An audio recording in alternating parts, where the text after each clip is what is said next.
welcome to our university. We are so excited to have you here, and I think this topic is really interesting for all of us since we are still studying, and the job search is in future for us, and so we are excited to listen. Mhm. Uh, Thank you, everyone, for inviting me and preparing this time to present my story and my job seeking journeys as well. Um, well, let me share my screen first. That's easier to talk. Hold on. Okay. Yeah, starting from here. I'm sure some of you are recognizing my face and my name because I have been interacting with many CDU students and professors for the past 2 and 3 years, and especially I get to know with Dr. Sam and Dr. Uh, Brian Meng as well, um, since I uh, came to Seattle like 2 or 3 years ago. Since then, I got a lot of help from them, and without them, I wouldn't be able to stay in Seattle, stay in the States. That's why I really feel grateful and thankful for their efforts. And actually, they actually made me finding a job. And because of that, I actually made a donation to CDU last year. Also helped some CDU students as well. So this time, I visited some of the past videos, past sessions, and realized that the most almost all of the past presenters are very some type of experts on a specific area, but I'm not that type of person. I've just started my career as a software engineer and trying to catch so many new stuffs. Not there's not many things to share with you guys about the details of what software engineers do, but I just want to talk more about how I become uh, me myself right now in 2024. That's the topic that I want to share with you uh, by using this time. So who am I? Who is Seyoung and what I've been doing? So as you can see here, I graduated my college, like I got a bachelor degree back in 2013. That means I'm a quite old guy. After get a bachelor degree, I did some work in the financial area, as you can see, in asset management firm, and also I do some startups in the cryptocurrency area. And then I came to the Seattle to pursue my master's degree here. And during that 2 years period, um, I was lucky enough to meet some of great CDU folks, and I ran many projects with them. And then after that, I was able to land on the current job at Splunk as a software engineer. So, okay, I just introduced myself to all of you guys. Who am I? So I was born in, it used to be a third largest city. I was born in Daegu in South Korea. People don't know much about Daegu, so I usually introduce my hometown as a birthplace of Samsung. Samsung actually initiated their business by selling sugar in Daegu. That's their first job, first business, and grow up to one of the largest companies in the world right now. And I was a typical Korean student, just try to study hard. And I'm outdoor guys as well. I loved playing soccer and basketball as well. As you can see, I also went to the 2002 World Cup. And usually because Daegu is famous for Samsung, so people around me admire Samsung so much, and so much so that I hated that type of emotions. So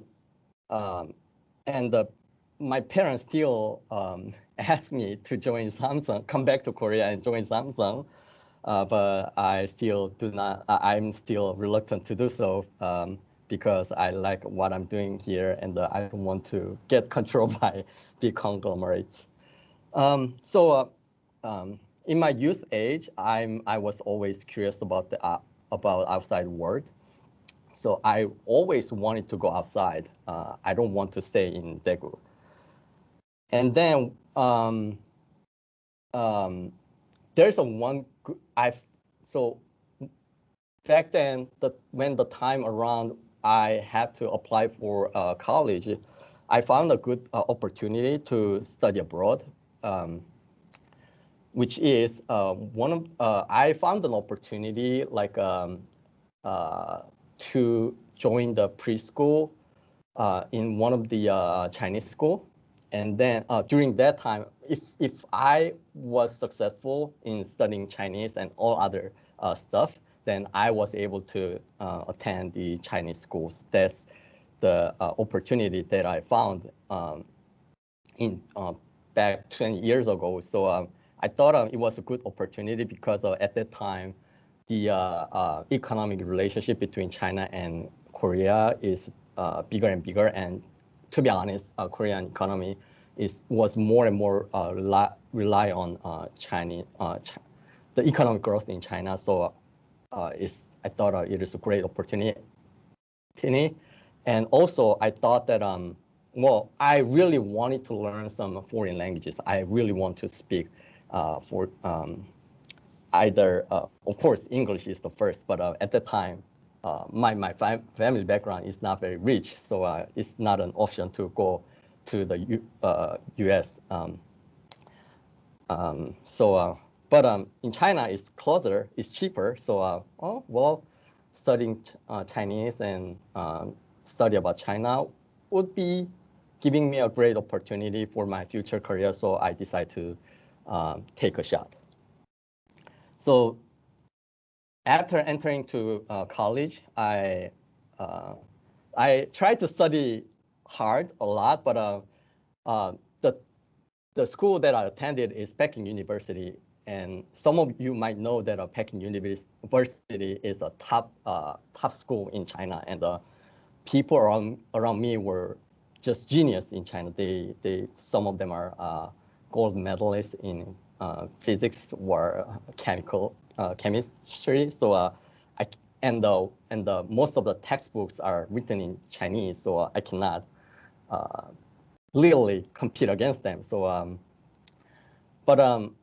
I strive to myself. I always try to find a room to grow. So I thought even though my GPA was very, very low, but I was able to interact with some Chinese students who have the same interest with me, which is to participate in some case competitions, business competitions, or some accounting analysis competitions. So I was lucky to group together with some of my folks, some of my friends, and join the some business case competition and won some one third prize at the time. So it was a big achievement as far as I remember.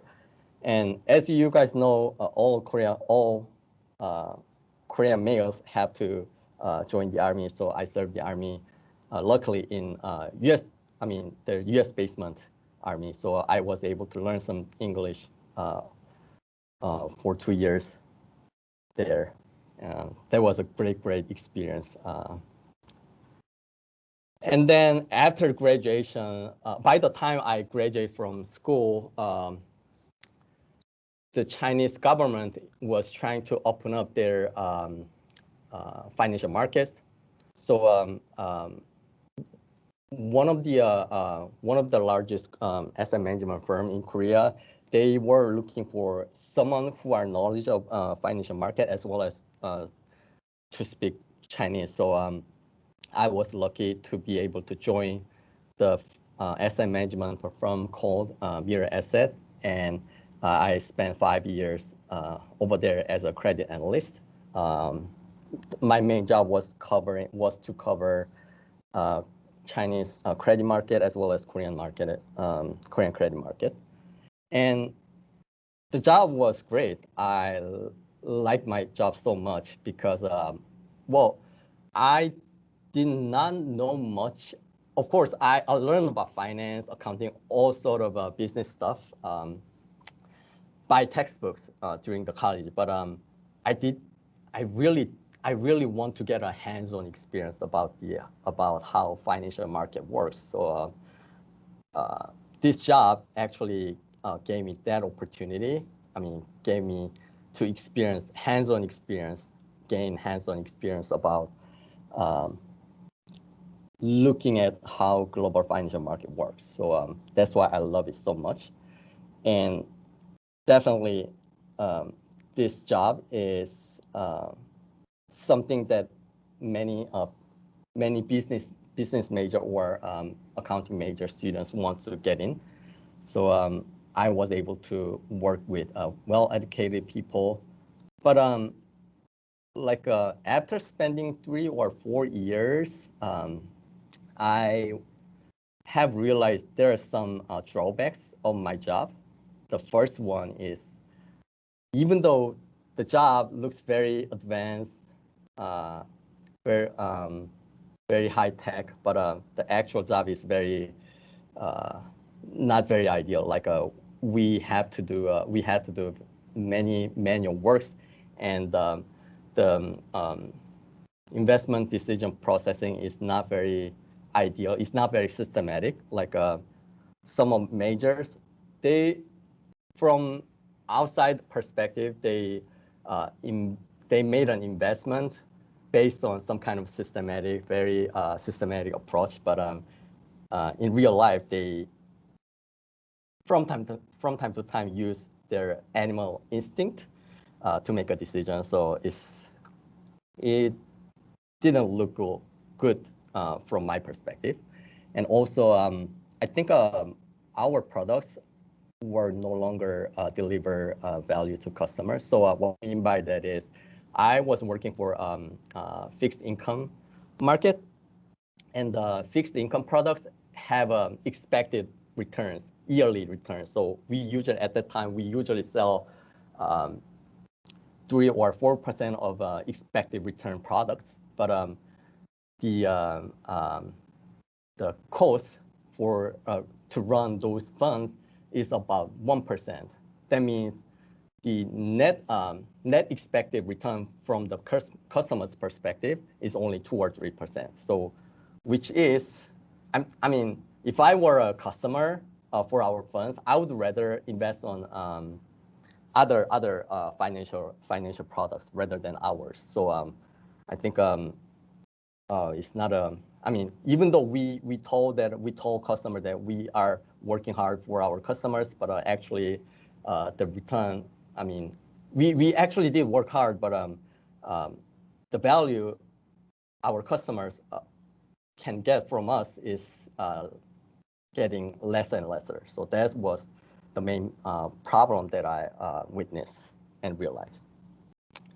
So at the time, around that time, there's a cryptocurrency boom in 2017 and 2018, and one of my close college friends asked me to join his firm, his startup firm. So I made a big decision to switch my career into cryptocurrency world.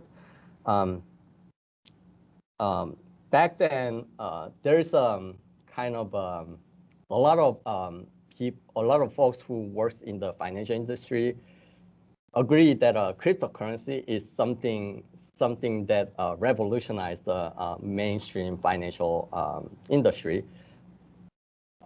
Well, if I have to make a judge for that decision, for that opinion, well, I can say no. I could say no, but at that time, back then, almost all people kind of agreed that cryptocurrency will how can I say, sweep away our current job, our conventional financial market. So okay, if I have to learn something new, then it's time to move. So that was the main reason why I made a big decision to jump onto the cryptocurrency market. And since I joined the cryptocurrency startup, what I saw was totally different scenes. What I mean by that is, back then I was working for a big company. I worked with very highly well-educated person, and I was able to find a good topic to talk and share. But in this market, all sort of people are trying to make money by many different tactics and methods, and even people are there to deceive to make money. So there are many corruptive actions that I noticed, and I felt so sad, to be honest, after seeing the real picture of Korean economy. So and then maybe, and even though we try hard to be very strive in this market, but we filed a bankrupt in the end after a year. So I had nothing to do at the time. Some of my friends gave me an offer to go back to the main street, but I didn't want to do so because I knew that it was not a good right choice for my future career. I wanted to do something new, and one benefit, one observation, positive observation from in the cryptocurrency market was cryptocurrency market are very automated. What I mean by that is, if you want to gather data, analyze some markets, then you are able to do so by calling out API calls to one of the biggest exchange. And they, at the time, I don't know, the situation changed right now, but at the time, most of the biggest players in the cryptocurrency area, they provide the data for free. So as long as you are able to make an API call, you can get the data. But at that time, I even do not know how to make an API call. Even the instructions were already there, and it's even written in Korean, but I still didn't know. I didn't understand how to do that. So I realized that, wow, it is a really, I really need to get educated in programming, in coding, whatever you say. So I decided to study programming for the first time there. And because I had nothing to do, and while I was working for an asset management firm, I really wanted to go abroad to study. So at the time, I thought that wow, it's right time. If I have a last chance to go outside, and it is the time to do so. So I prepared myself for a master's degree in the States. So took some GMAT exams and TOEFL, and applied for some of the schools, and I got admitted from University of Washington, and that's why I came here in 2020 during the pandemic period. I joined the master program called Information Management, which is about data science, but not exactly data science. But anyway, I thought that I really wanted to apply for a computer science major, but I have no project. I had no project to show off, and I thought that no CS program would allow me to study. So I took a easier path. That means data science looked easier to me. So and it also, I mean, my background also backed myself to apply for data science related major. So that's why I get into information management program. But soon after I joined the master's program, I realized that I was more interested in what happened behind the scene rather than just do some statistical analysis. So I asked Sam for help, Dr. Sam for help. After spending some time with him,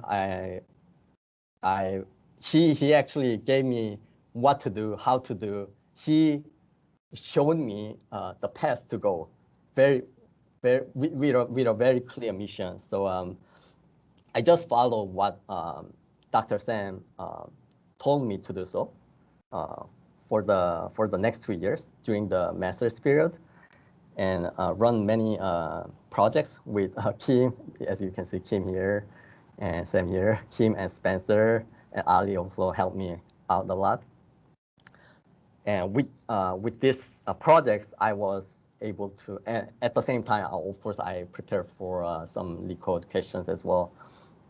So in the end, in 2022 is June, yeah, just right after my graduation ceremony, I was able to get an offer from AWS and Splunk.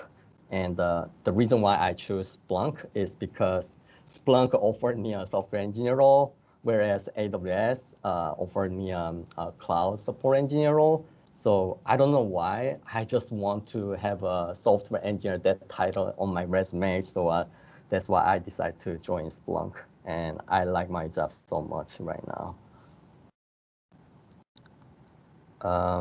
And what am I doing here?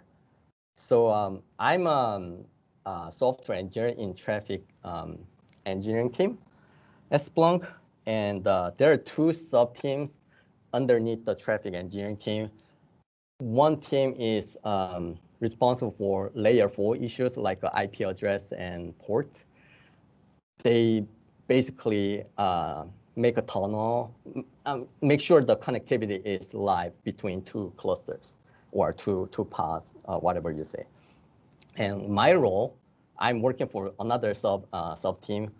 My team is responsible for L7 layer issues. L7 means application layer. So we usually, so what I'm going to do, what I'm doing right now is, let's say there's a main platform. Let's say there's a Splunk platform here, and usually clients, our customers, are interact with main platforms. And behind the main platform, there are many microservices, and those are the let's say that those are multiple microservices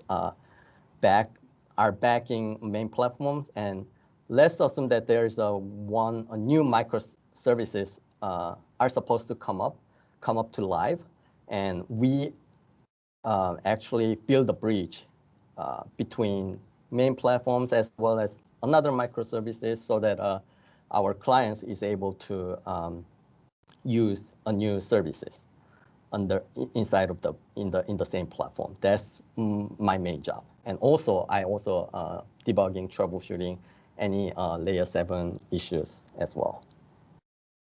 So required knowledge for my job is basically basic stuff, all the basic stuff.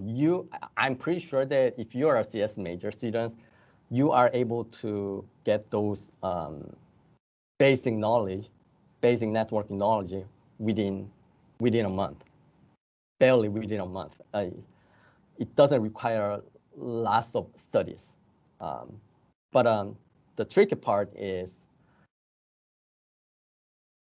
because all the components are running on the cloud environment, and cloud means there's so many microservices running, or components are running between clients and servers, and you don't know which component you don't know which components your requests are visiting between client and server. So if something happened, then you have to check one by one. So it's you even don't know how many hops you have to make between client and servers. That's the tricky part. So that's why my job is a little difficult for juniors.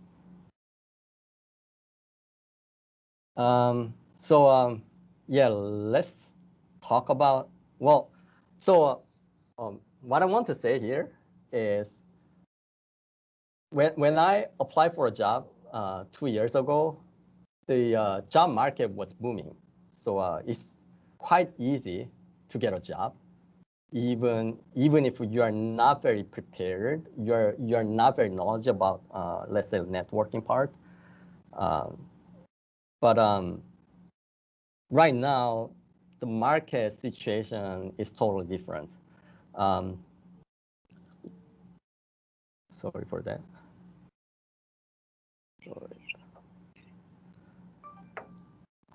Let me play. By the way, do you hear my sound here? Do you hear the sound? No, unfortunately. Okay. So have you guys watched this movie before? Yeah. Oh, thank you. Do you remember what kind of scenes you are expecting to see? This is some kind of interview scene. So let me just introduce you about this scene. So this guy is very poor. He has an energy. He really wants to get a stockbroker job, but he's not very prepared well.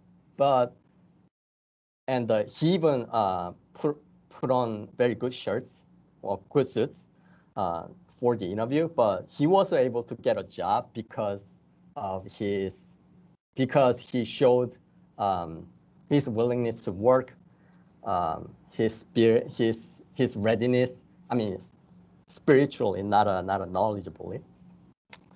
And he actually used the wit.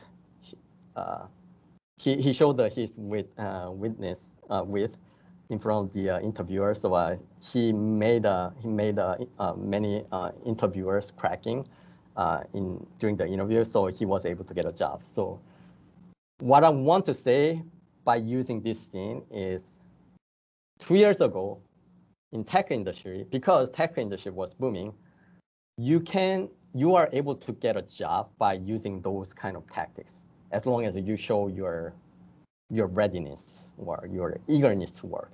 But right now, I don't say the market is shrinking, but market is kind of a transient period, like it's booming down to a little bit of a just coming down a little bit. So this tactic is no longer work. So so easy days are gone right now. I cannot say yes or no. I don't think so, because of course, yeah, right now it's definitely not as easy as what I experienced. The day is what I experienced, but I still believe that there are some opportunities. I want to give you one question. So I think some of you guys know or heard about this analogy. Question one: who made a fortune in gold rush era? Anyone answer this question? Is it the railroad company?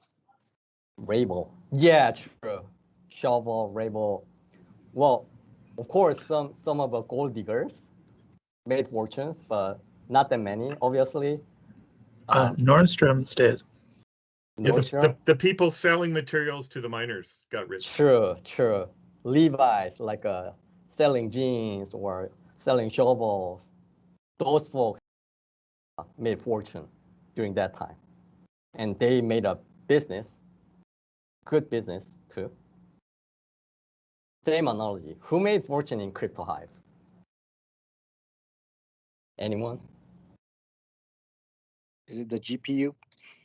Yeah, correct. NVIDIA made a fortune. Third one, who made fortune in the YouTube, TikTok era? Is it YouTuber, TikToker, or who else?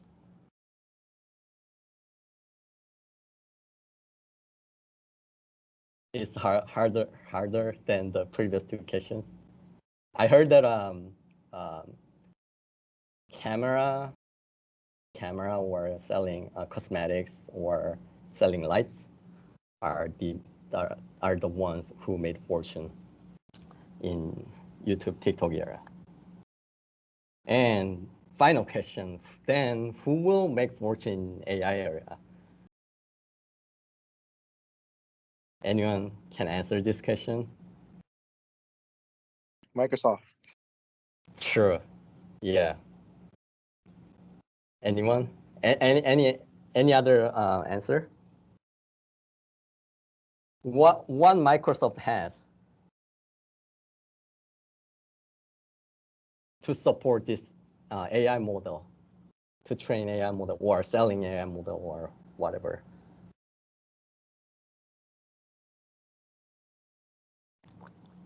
Maybe I the don't know. power company, because there's so much power required for data centers. True. Yeah. Power electricity company also the answer. The ones who can make fortunes out of the AI boom. But my prepared answer is actually cloud environment. Company like who the owns AWS. Yeah, cloud. Because I do not specifically know about AI model, but as far as I know, there are two phases. So one is training AI model, and the other is make the trained model available. So cloud environment play an important role in the phase two, like make the AI model available to everyone, every users. But in the training part, I heard that if you train AI model on the cloud, on the cloud environment, it's very costly. So many companies, they just build on-premise environment first to run AI model right now, rather than choosing cloud environment because of the financial issues. So what I want to say is, in order to utilize some type of boom, you have to be someone who support AI, YouTube, cryptocurrency, gold diggers. So I think this analogy also applies to our job seeking strategy.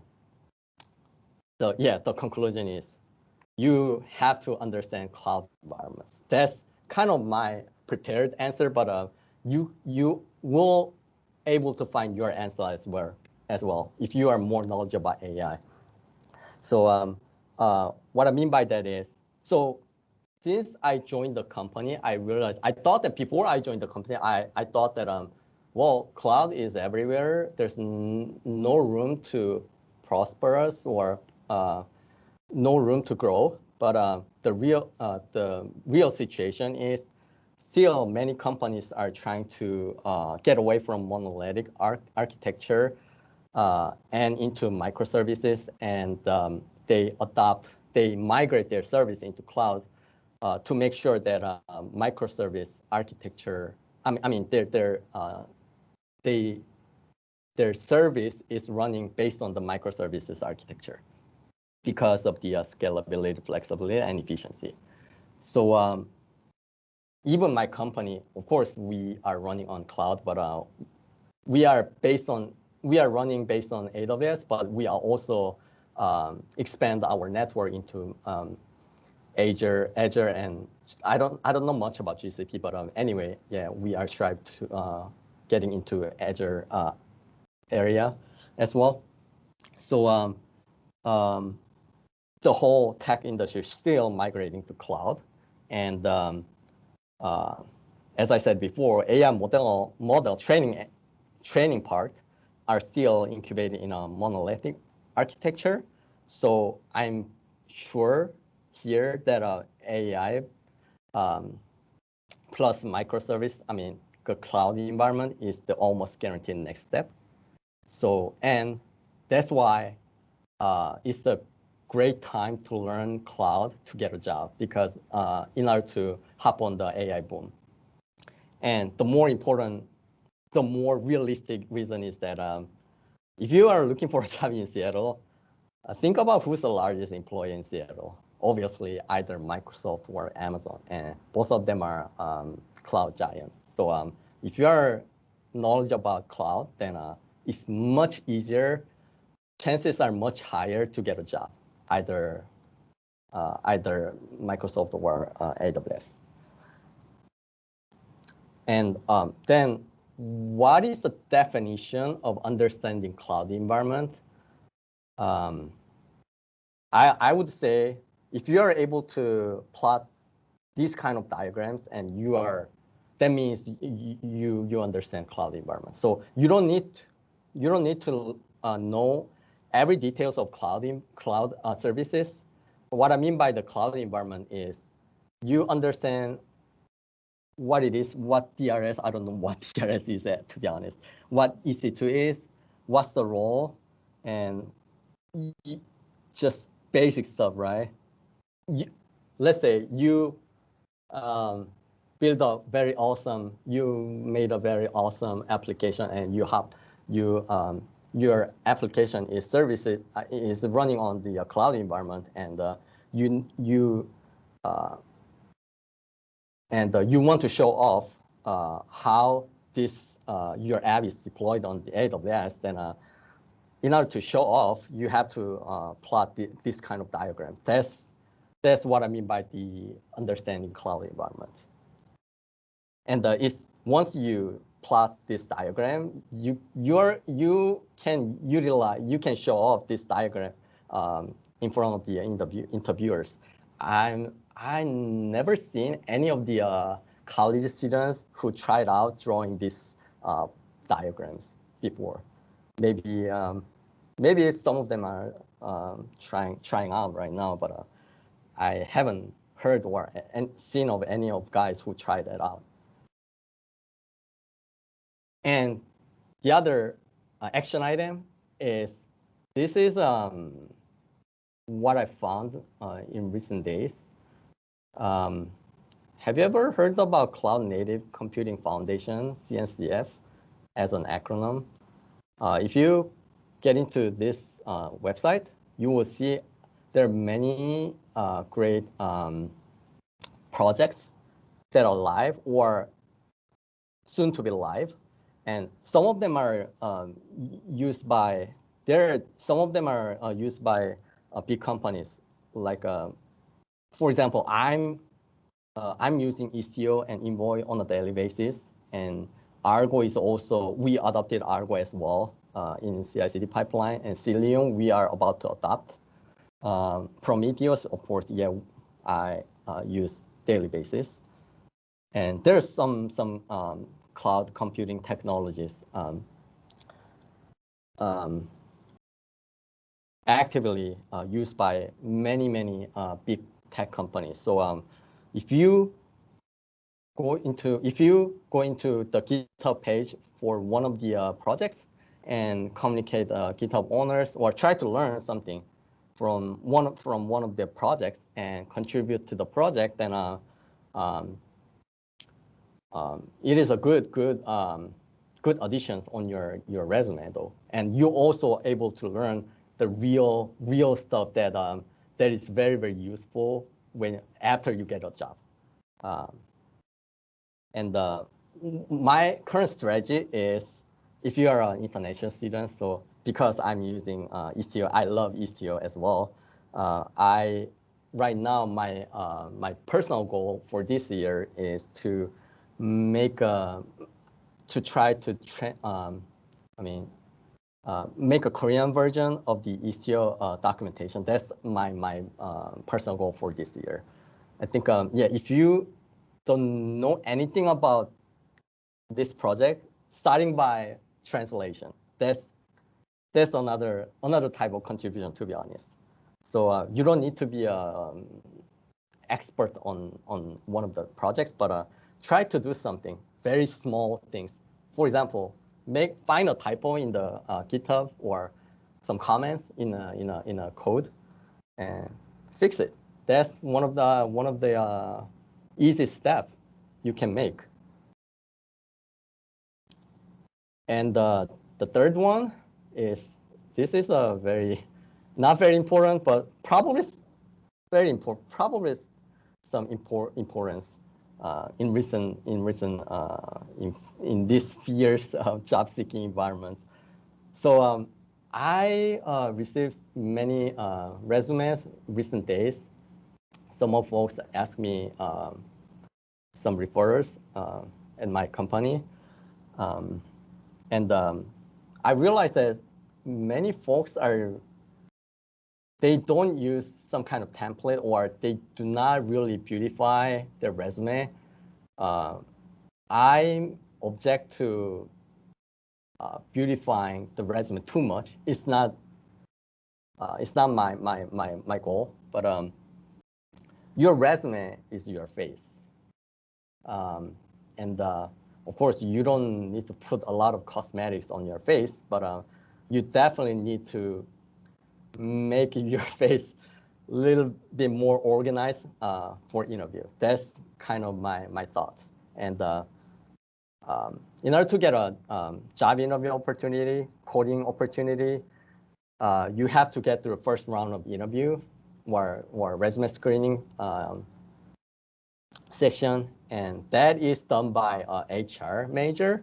And HR major, he or she received tons of resumes. They review tons of resumes every day, and I'm pretty sure they're get tired of very dull design resume. So try to make your resume looking very organized, very organized, very clean and organized. I put my resume here. I don't think this is the best example, but at least this is a good example, to be sure. So, and of course, you know this part, highlight areas of your interest and focus. I'm not trying to specifically, I didn't specifically trying to do that, but maybe there's a reason to get an offer from the networking side, both AWS and Splunk means something. Maybe some of my projects or some of some of wordings maybe include many networking stuff. That's why those words, some majors, HR majors pick up those words and put my resume into the next round, I guess. That's what I prepared for today's session. Well, yeah, I'm not so sure my presentation is good enough today. Do you have any questions? I want to use the rest of the time just for the Q&A, just as a freestyle. Hey, Seyoung. Clark again. It's Hey. so interesting that I think you're the first person that I have like the same background. Mm-hmm. I worked 5 years as an analyst. Mm-hmm. I thought all the cool stuff I learned in college I'm gonna use, but I didn't. Even though I work for Thomson Reuters and S&P, I'm just like a data encoder. So that kind of sucked the life out of me. That's why I shifted to tech.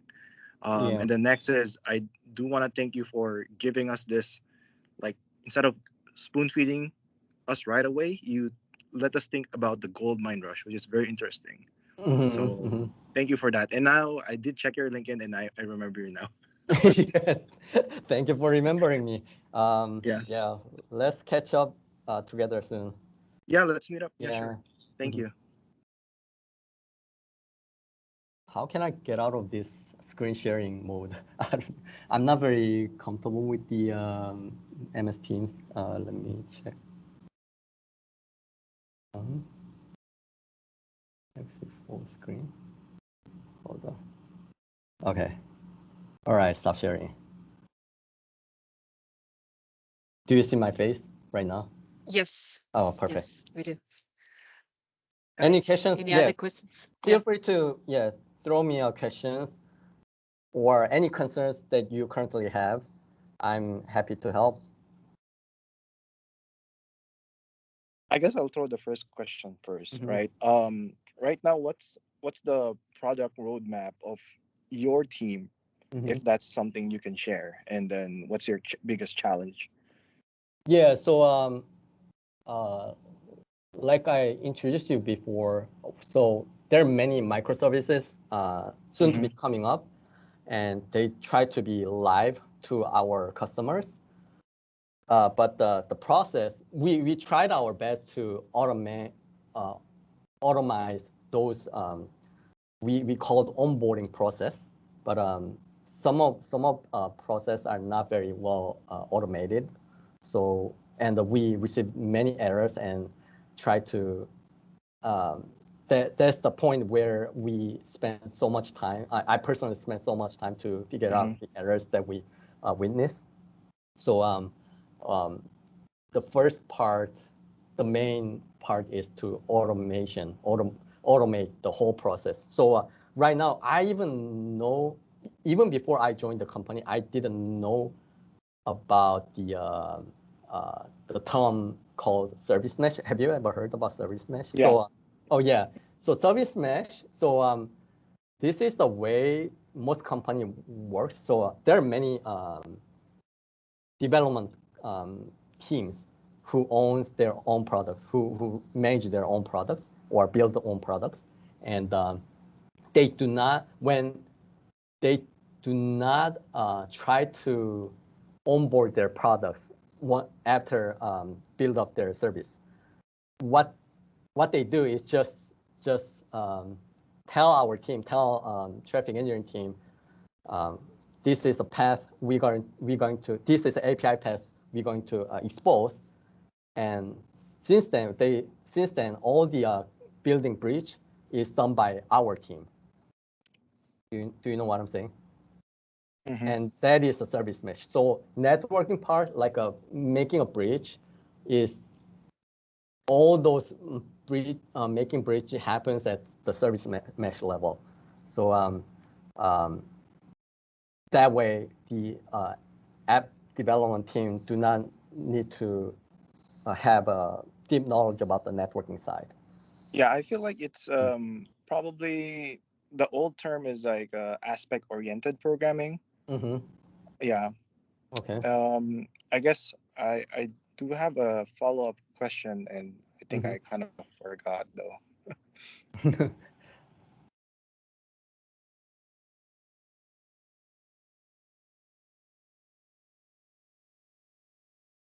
I think in conclusion. Oh, okay, I remember. Sorry to cut you off. I remember my question. So, in terms of AI, like what's the level of adoption for, let's say, AI ops in Splunk, right? Is it early, mature? I think it's early stage. Even we are building our own AI model. I think because we are collecting. I cannot say collecting, but we are dealing with machine data. So what I mean by machine data is every data comes out of machines. That's what our focus, our company is focuses on, and I think it makes sense to collect machine data, train AI model with them, and so that those model can be used to detect any errors very fast and self-healing, build up self-healing mechanism maybe in the future. That's, I think, our company's future goal in terms of the AI part. But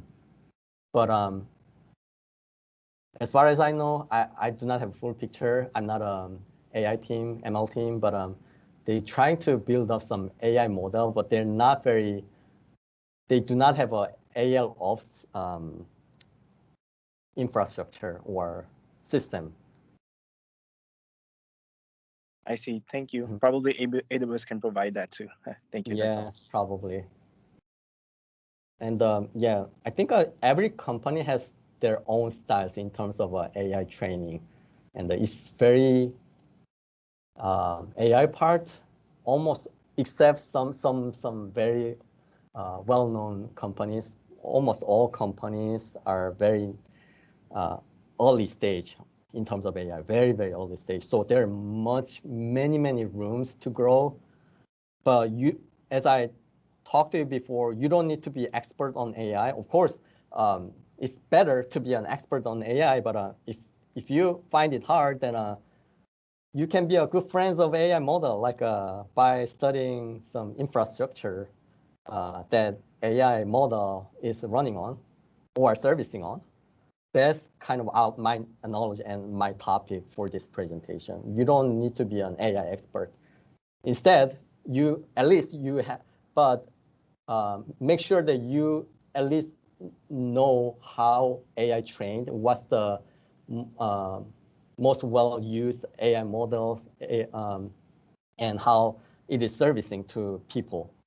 That's the knowledge that you have to know, you have to have for the interview.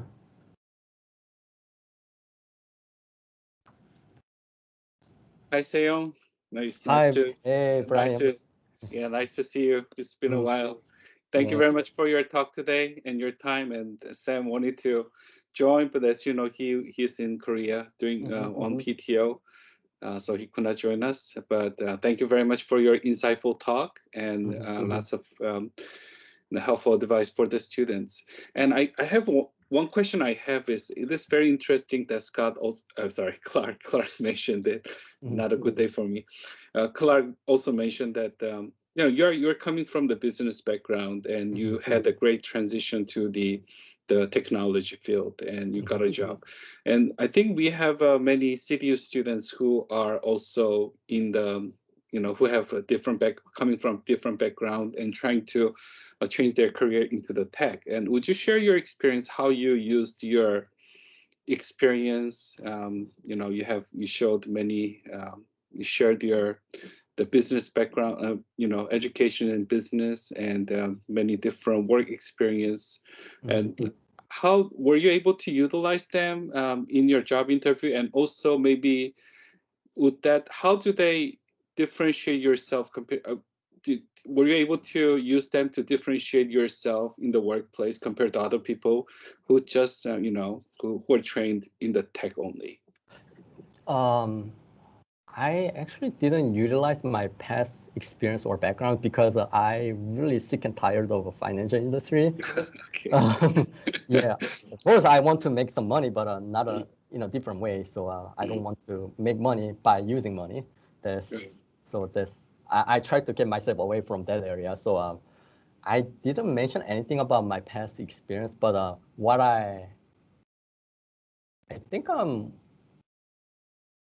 during the interview process, I usually use you have to prepare some storylines, or to do that you have to experience with many projects, because if you don't have any resources to share with the interviewer, then you are nothing to say. You have no stories, and well, yeah, thanks for mentioning about it. So one thing I want to say is there's a very good reason to try out many different projects, because to make a good story points, and if you have a good story points, and once you have a good story points, then you are able to lead the interview session. That's the point. So I saw that there are many international students who are not very good at English, like me. I'm really do not want to. I mean, I do not have a how can I say? I always feel like I'm weak in English in terms of communication. So what my strategy was, I start off sharing my story. In that way, you are able to not allow interviewer to give you their own question. Right. And yeah, that's kind of my strategy. So yeah, make story points and share the story, your stories first. And in order to do that, then even though your interview will probably 2 hours, and that 2 hours is gone already after sharing your story. That's kind of yeah, one strategy to keep in mind. It is very interesting because one of our past alumnus who works for a very well-known company in the Seattle area, he also mentioned that that he was able to he was leading the STC Tech Club in the early year, as Clark knows him too. He also mentioned that he had many good ideas to talk about in terms of the newest technologies that is available, and he always asked the question during the interview, by the way, are you guys looking to this tool? And Yeah. he always led the conversation, and so he was actually more on the offensive side compared to the defensive side during the interview. And True. it is very interesting that you used that the strategy wisely. And yeah, and great. And it is. I didn't know that we served in the similar military path in Korea. It was very interesting too. Yep. Thank you very much. Was it Spencer? I feel like no, it was not Spencer. It was Kevin. Kevin. Yeah. Okay. Yeah. I think you may have a chance to meet him in the future. Great. Yeah, I mean, one thing to note is that many interviewers in tech area are very open-minded, and they really don't care about your backgrounds and your English proficiency as long as you are able to communicate with them. So don't worry too much about English. Yeah. Or the background. Or the background. Yeah. Sure. Okay. Sounds good. Thank you very much. Thank you so much. Yeah.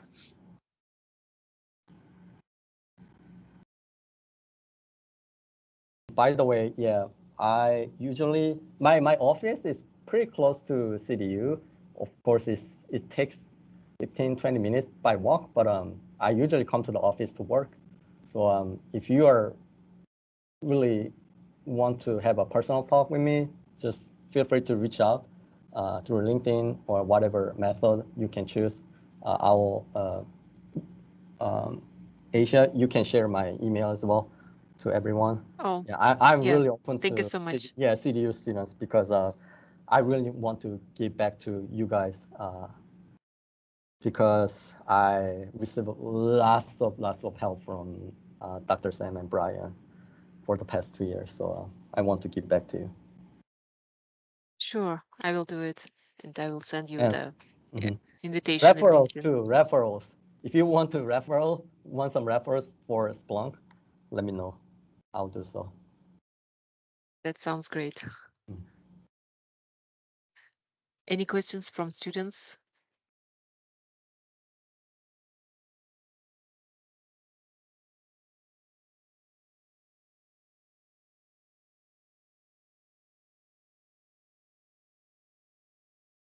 I think it's time for dinner. Okay.